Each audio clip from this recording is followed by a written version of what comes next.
আমাদের এই স্পিকারটি দেখলেই আপনারা বুঝতে পারছেন এটি কতটা প্রিমিয়াম কোয়ালিটির।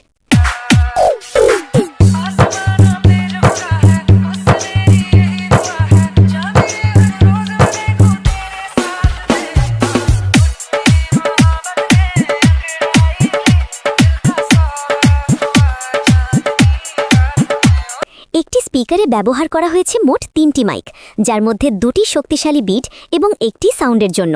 স্পিকারটি পরিষ্কার ও ক্রিস্টাল ক্লিয়ার সাউন্ডের জন্য বিশেষভাবে ডিজাইন করা। স্পিকারের দুর্দান্ত সাউন্ড কোয়ালিটি, গভীর ও পাওয়ারফুল বিট আর আকর্ষণীয় RGB কালার কম্বিনেশন সব মিলিয়ে দেখতে যেমন সুন্দর, ব্যবহারেও তেমনই অসাধারণ। বর্তমানে আমাদের কাছে 4টি কালার স্টকে রয়েছে: লাল, কালো, ব্লু এবং গ্রিন। আপনার পছন্দের কালার অনুযায়ী সহজেই অর্ডার করতে পারবেন। এবং একটি বিশেষ অনুরোধ, যাদের সত্যিই প্রয়োজন মনে হয় তারাই অনুগ্রহ করে অর্ডার করবেন। যাদের প্রয়োজন নেই তারা ফেক অর্ডার করে আমাদের সময় এবং ব্যবসার ক্ষতি করবেন না।